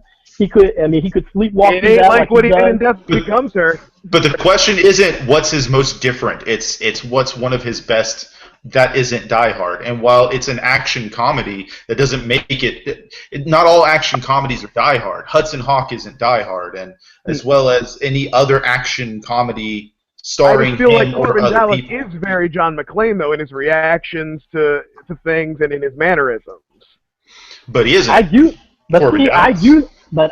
think in a career, especially one as long as his, different is a part of the equation where you're talking about the best. And like with Sixth Sense, it's not subtle to the point of boring. It basically, Haley Joel Osment's performance does not work without Bruce Willis. And even though you say, oh, it's boring and he's not doing anything, believe it or not, the moments of silence, the moments of reservation in his performance, not only is that something he had never done before that we had seen, but it also makes him that much more sympathetic. And on top of it, it's not just a blank slate that we put ourselves onto, even though we do that. But we do that with every movie and every character. Now, as far as Death Becomes Her, I actually almost picked that. But then I thought about it. Like you said, it's a comedic performance. And in that performance, he plays basically a meek and weak character. But my issue with that performance and that movie is Death Becomes Her is one gigantic cartoon. And he is a cartoon character in that movie. Basically, I mean, he's got the big dopey glasses. He's got the hair, his comb over his bald head, and he has to deal with these two outrageous performances by Meryl Streep and Goldie Hawn. And I would actually say, even though we're dealing with movies, I mean, his performance in Death Becomes Her is comedic, yes, but he gives a much better comedic performance in Moonlighting, which is where he got his start, and he won Emmys for that. And I would say that Death Becomes Her is just it's not even that great of a well put together character, let alone performance. He's just like a neurotic plastic surgeon. I say that's the thing. He may be a cartoon character in that movie. I won't dispute that, but he plays that cartoon character perfectly. He, like I said, he runs the gamut of emotions. You say he's only meek, but like I said, you get to see him aggressive. You get to see him lustful. You get to see him lovelorn. You get to see him go full, like I said, full on crazy. He does. He gets his psychotic break, and he gets to go out on a limb. And then the whole arc of the movie is that he learns from the situation, and he goes on and becomes a great man after what happens to him with those women. They're at his funeral, and you find out what a great person he was because of what he learned from the horrible experiences being beaten down by those two cartoon characters. Well, and I'll just go out and say Death Becomes Her was a good movie, but it wasn't for him. And while he was okay in it was it's the reactions to the things he does that are better than him alone in that movie. And when it comes to The Sixth Sense, that's not even Bruce Willis's best Shyamalan movie. I liked his part in Unbreakable infinitely more. I thought it was more diverse, and it wasn't just something Keanu Reeves could do because they wanted an everyman. So how much of what you see of him emoting in The Sixth Sense is there, or how much do we add to it when we go back and rewatch knowing what we know? Is it the performance, or is it the story? Once we're informed on it, we read more into his performance because we know more about the story. But that's just it. It's both. And I would also say the reason Unbreakable doesn't work as much as Sixth Sense is, like I said, once again, difference. Bruce Willis, his entire life has been the everyman. He has always prided himself on being the everyman. And in that movie, he plays a doctor, a psychiatrist who is trying to help this little boy. Now, granted, in the movie, because of the nature of the film, he is not hamming it up with comedy, nor is he hamming it up with emotion. And because of that, there is a difference. It's not just him. He's not drywall. We're not just watching him sit there, and then all of a sudden we find out the twist at the end of the movie, and all of a sudden the performance is good. you don't get the impact of that twist comes about because we've taken the journey with him as this character, and because he plays a film that has a completely preposterous situation at its core. He plays it for real, and he plays it realistically, and he's subtle, and he's actually playing a human being as opposed to a cartoon character or G.I. Joe in the future. Yeah, And but again, that kind of subtlety had no place in my movie. He was appropriate for the tone of my film. But the other issue is that you just brought up that he has a subtle performance, and he's literally responding to the situation around him. Again, he does that better in Unbreakable because he is even more of an everyman. He's like a blue-collar worker that is wrapped up in extraordinary events, and he approaches it like a regular person would, and he's appropriately shocked, and it all makes sense within the scope of the movie.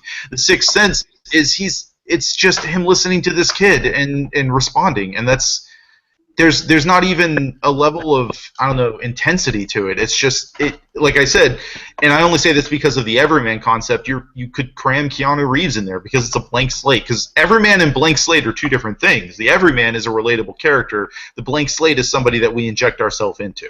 You could do the exact same thing with Unbreakable. Like you just said, he is everybody. He's every man. And frankly, that's an argument for every film that's ever been made ever, because we are constantly seeing the movie through the main character's eyes.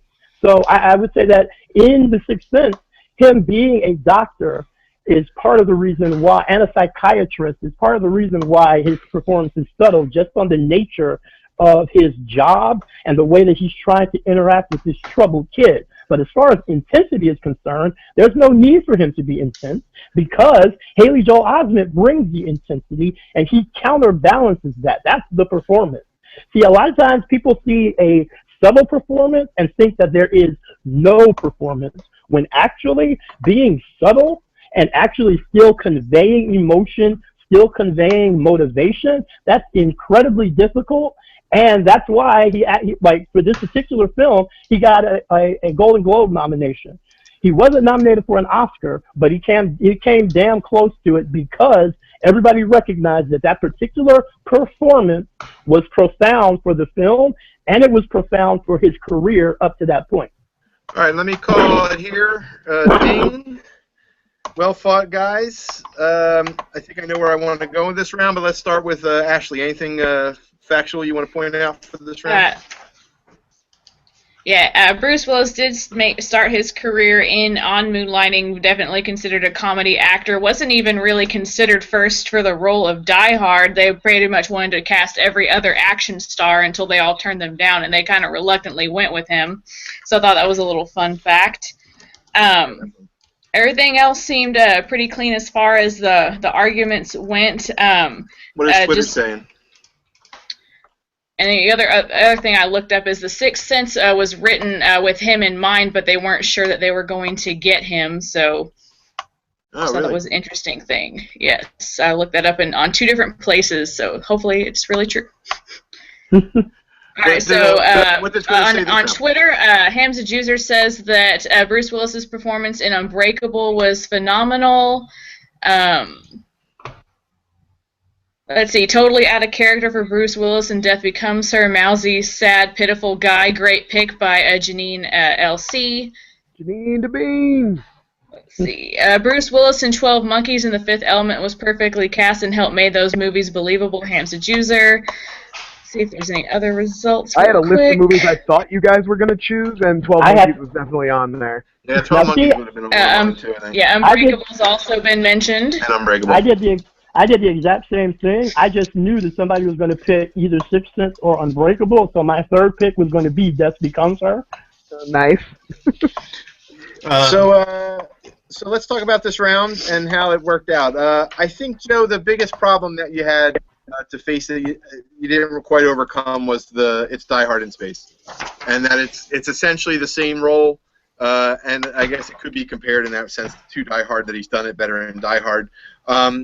And then Langley, there's no denying that Sixth Sense is a great movie, but I think some of the things both Brian and Joe really pointed out was that it's not as good as Unbreakable, and his portrayal in Unbreakable, and he plays the everyman better in Unbreakable. And it really is a Haley Joel Osment piece, and he's kind of understated. He's narratively the important part of The Sixth Sense, but his performance isn't necessarily that significant compared to Haley, which is why, Brian, I'm going with you. I think his character is the most unique of all the three in that film, and like you said, it's a layered role. There's so many different parts he's playing in one movie. So I'm going to give Brian the point. And that means that Brian and Langley I'm just going to point out to the lightning round. Real quick. I just want to point out Travis Wodkowski. Fifth Turtle. The Fifth Turtle. Yeah. The Fifth Turtle. Fifth Turtle brought up that the baby from freaking Look Who's Talking should have been brought up. That's a solid one. That would have been awesome. Hey, and Joe, the Fifth Element, along with The Last Boy Scout and Striking Distance, are my three favorite John McClane movies that aren't Die Hard. I honestly feel like I probably should have gone for Hudson Hawk, because as soon as I started talking, I'm like, crap, I should have done Hudson Hawk. Well, I just wanted to go as far off the rails as I could. That's my plan every round. I just want to point out, again, as I've said, things are national treasures already. This proves that Bruce Willis is a national treasure for acting for us, because we each chose three completely different performances that broadcast his range of acting capabilities. Hey, and I'll put it out there, I'm still excited. I think Mad Max Fury Road showed us that there's always a chance that a franchise can come back. So I want to, don't give up on Die Hard, everybody. I've given up on Die Hard. I just don't like the premise. On Die Hard. I'm done with Die Hard. Listen, we're 2 hours and 35. Nah, we'll skip it this time. We're 2 hours and 35 minutes in. Let's get to the lightning round. All right. All right. In the lightning round, we're going to ask you guys a question. It's an either-or question. The first person to pick the answer gets to keep it. The other person would have to pick something else, assuming you guys pick the same answer. Lightning round, you'll have 20 seconds to argue and then 5 seconds to rebuttal. And Ashley will be keeping time. And when you hear the noise, you'll know it's time to stop. Yeah, let me just get that noise queued up real quick. Yeah, you got it. We have sound effects this week. We're trying. We are trying, and they get 20 seconds, right?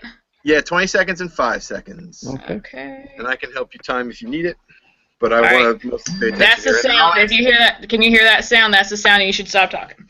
I'll try not to talk over it. Do it one more time, Ash. There you go. That means shut up. Okay. All right, you ready, guys? Yep. Oops, sorry. All right, for lightning round, question number 1. One of these movies is on cable. Which do you watch? After Earth or Battlefield Earth? Battlefield Earth. After Earth. All right. Brian Langley. There we go. All right, Brian, you got Battlefield Earth. Hit me. I think it's well documented that Battlefield Earth has gone into so bad it's good territory. Crazy over-the-top performances by John Travolta and Forrest Whitaker. Ridiculous, not a late 90s, early 2000s special effects. Cavemen learning how to fly jets from a simulator. I mean, the insanity in that movie is... And you have John Travolta on stilts, somehow with a dreadlocks, looking like a monkey, kind of.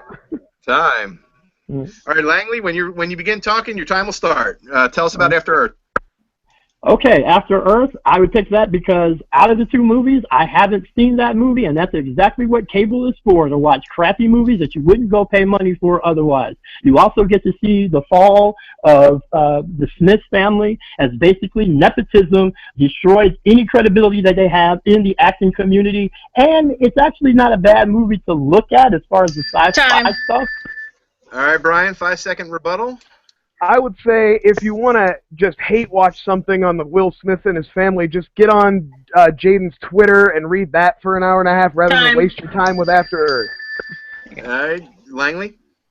Battlefield Earth, I would say, is an ugly movie to look at, even though it's a funny movie to look at, but after a while, All right, Ashley, who would you pick in this round? I don't know. I thought Langley kind of sold me on the cable is like where you go to watch bad movies, and I haven't seen that movie either. So that's the point that stuck in my head when I was trying to multitask the timer. So. How about you, Joe? I'm in a similar fashion, though. I also liked the Schadenfreude of his argument, of Langley's argument, that you can watch the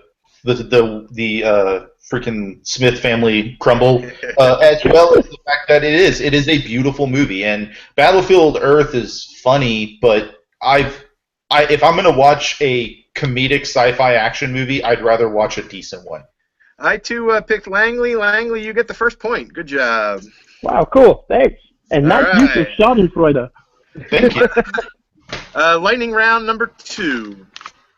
What was Pierce Brosnan's best Bond film? Goldeneye. Okay. The World Is Not Enough. All right. I heard Goldeneye first from Brian. Go ahead. 20 seconds.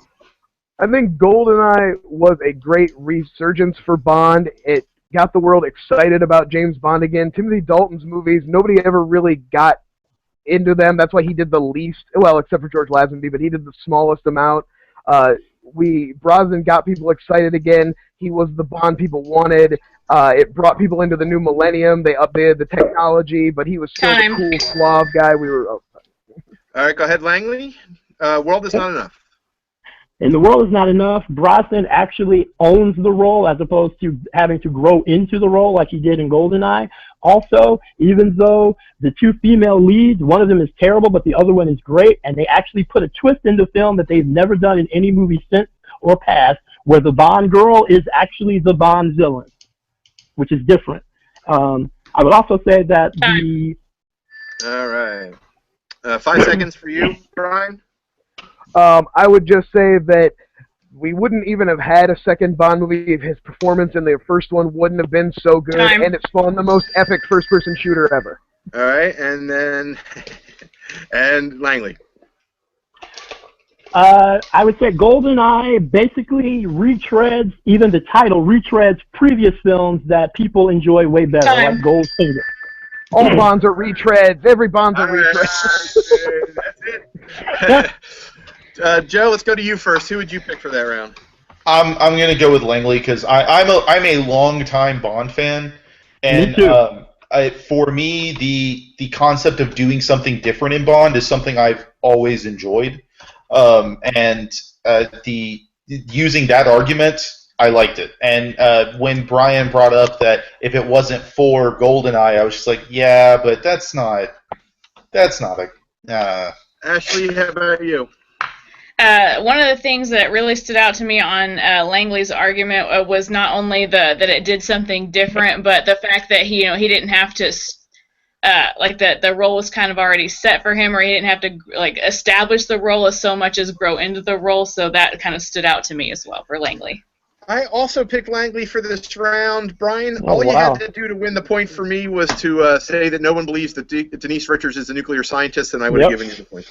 I thought that's where you were going. No mention of Sean Bean being one of the best Bond villains. Oh, yeah, Sean Bean. Oh, yeah, Sean Bean. So I'm not a big Bond guy. I'll put it out there. I'm not gonna well, it doesn't matter. He's a fantastic villain. I own every Bond movie there is, even the shitty ones, and so even the crappy ones. As you know, in the lightning round, we do reset the points. So this is a best out of 5. Langley, you have 2. Brian, you have none. Langley, if you get another one, you win. Brian, you need to get everyone here in order to stay in the game. Lightning round number 3.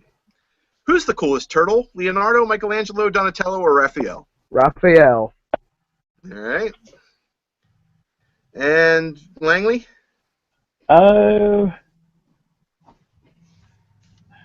Donatello. All right. Raphael, I heard first. Brian, go for it. Well, I think we can just say we all know the song, Raphael is cool, but rude. And I think he is the standout. He was always the one I wanted to be. Michelangelo was always a little too jokey for me. Donatello got slapped with the nerd thing, but the cool sarcasm of Raphael, doubled with the fact that he was always like the tough guy of the group, too, made him the most appealing and thereby the coolest turtle, in my opinion. Good job. All right. Langley? Donatello. All right. Donatello is a mechanical genius. Raphael is way too much of a loner and has tried to be so cool because he's so mean and gruff. And between him and Leonardo, if they weren't brothers, I would say that there's pent-up sexual tension there because they are always constantly arguing with each other. And also, I would say that Raphael is a poser as far as being tough. All right, Brian? Hey, I know nerd chic is cool now, but when I was a kid, it wasn't. And I got into being Raphael because I was trying not to be, because I was much more of a Donatello. Langley, 5 seconds. Okay. Donatello also is the only reason why they actually can live in the sewers because he builds everything for them because he's a mechanical genius. All right. I think I know who I want to go with on this round. I don't really need the panel. I'm definitely going to choose Brian. Langley, you didn't really doing it. Lion, you spent a lot of time, Langley, going over why Raphael was not the choice, but you didn't give me I know. why Donatello was. That's because I wanted to pick Raphael, but I confused. So. All right, so Brian is on the board with 1 point. We're going to round 4. Best movie with the word gun in the title. The Way of the Gun. The Naked Gun. No one picked Top Gun. I can't believe it. When I wrote that question, I said someone's picking Top Gun and someone's fighting against it. So it was Way of the Gun and Naked Gun? Yep. All right. And I heard Way of the Gun first, so Brian, let's hit it. The Way of the Gun is a hidden gem from the early 2000s. It's a really excellent crime film and kind of a bit of a noir. It's got an amazing cast: Benicio del Toro, James Caan, Ryan Phillippe. It doesn't glamorize crime in the way that so many crime movies do. It's got some very interesting and original things to say. Okay, Langley, Naked Gun. All right, Naked Gun is one of the original best spoof movies ever. They took a TV show that nobody had seen and turned it into a blockbuster movie that was hilarious for its day. Also, Way of the Gun is the movie that made everybody realize that Ryan Phillippe is not a movie star. And on top of it, the only good thing about that movie is Sarah Silverman cursing and fighting against Benicio del Toro. Time. All right, 5-second rebuttal. Just because Ryan Phillippe can't carry a movie doesn't mean he wasn't good in Way of the Gun. He had a solid performance. He may not be a leading man, but he was strong.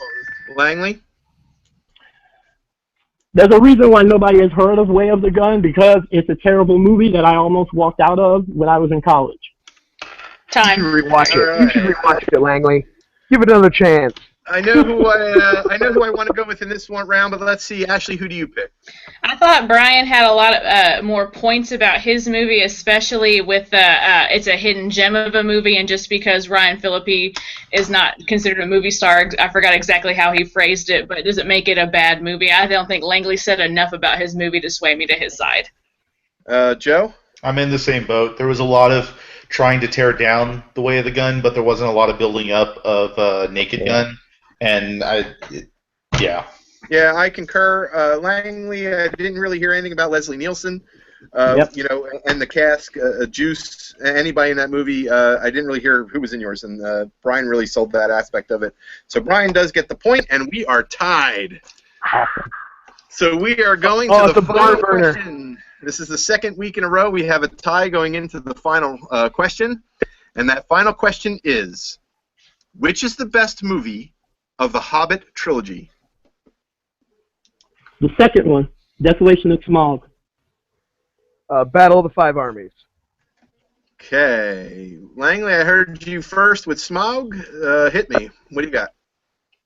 The entire Hobbit trilogy, or the entire story, is based around fighting this dragon that's hoarding all of this gold. You don't even get to see the dragon until this second film. As a film, it has a beginning and an end, but it also has a cliffhanger that's good. The special effects are good in it, as opposed to the third Hobbit film, which was wonky. And on top of it, that film is the tightest. Time. All right. Brian.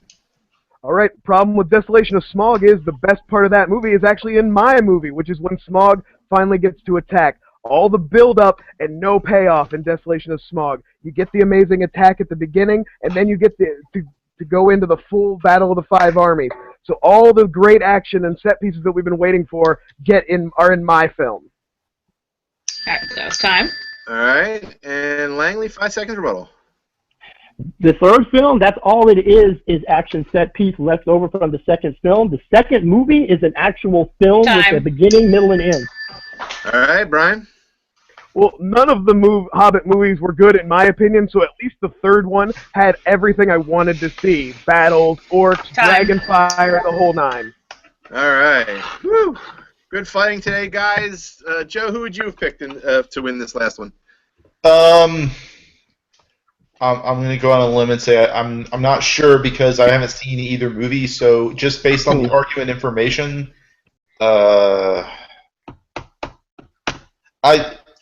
going from I don't know. We'll come back to you, Ashley. Who'd you pick? I thought I heard something that struck me that Brian said about because the battle Desolation of Smog is like that centerpiece middle movie, and so there's kind of it just leaves you hanging, whereas I think Brian talked about how at least there's a resolution and an ending, and there's cooler things in Battle of the Five Armies, so he kind of sold me on that point. Yeah, and you know what? I agree. The big thing that got it for me was that, your movie doesn't have a beginning, middle, and end. Langley, it has a beginning, middle, and a cliffhanger, and the end of your movie is the beginning of the Five Armies, and I think that's what really sold it for me. Brian, you get the point, and you win. Congratulations! Good job! We lost our applause singing. Can we all agree? Can we just all agree that the last two movies shouldn't have even been a thing? It should have just been one. Yeah. They should have just made it all into one movie, like the book is one book. Yep, one book, and have been done with it, and none of all I bet you could fan edit those three movies into a really amazing Hobbit movie, though. Oh, I'm sure you can. I know of someone who has done that, but I don't think they'll release it online. Well, right. So guys, we have officially shaved 10 minutes off our time. Congratulations. Yeah. Awesome. Every episode is going to get shorter, hopefully, so that's fantastic. I just want to thank all of our guests. We had Ashley Davis on the checker chair. Brian Hurst is our winner for the day. Joe Davis and Langley Neely, thank you for coming today. Langley, I'm sorry we couldn't see your face through pretty much the entire show, but that's a handsome picture, though. Let's all be honest. That's a handsome picture. I would not let you sit in a bow tie as Langley does, so we appreciate it. I got my R2-D2 shirt on. This guy's got a bow tie. Right? I have my hoverboard championship shirt on, which you can't see. I'm rocking my Nick Monday USA shirt. So nice. So guys, if you'd like to fight, if you'd like to be a fan and fight on our fan fights, you can find information in the description below on how to contact us via email. And as always, we'd like to thank the Screen Junkies Network, who gave us the inspiration to do our show. We are fans of their show. This is done in homage to them, so we appreciate it if you take a look in the comments or in the description and go to their page and give them some love. What they do is fantastic, and they're the reason that we're inspired to do what we're doing today. So thank you very much for attending the show, and we look forward to seeing you guys in 2 weeks for our third episode. Thank you, everybody. Bye. Bye. Great game, everybody.